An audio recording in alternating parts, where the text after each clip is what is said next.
Welcome to the Learning Pines YouTube. We hope this video helps.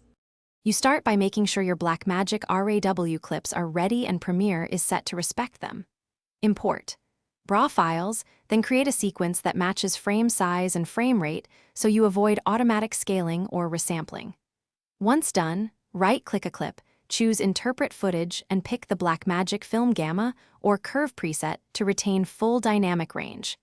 This lets you work non-destructively on the log image. It preserves highlight and shadow detail for grading. You move into Lumetri and begin with basic correction to neutralize white balance and set a baseline exposure. This prevents chasing color issues later. Then open color wheels and adjust lift, gamma, and gain while watching RGB parade and waveform to keep skin tones and highlights accurate. After that, refine with curves.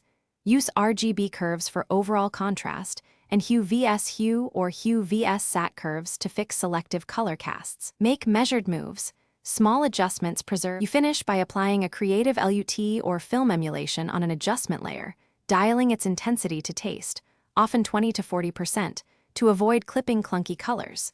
Next, handle local problems with Lumetri secondary tools, plus masks and tracking so corrections follow motion. Export using maximum bit depth and a high-quality codec to retain fidelity. If you see banding or posterization, add subtle dithering or grain, and make sure export color space matches your delivery. That usually resolves artifacts. Thanks for watching. Consider subscribing if we helped you.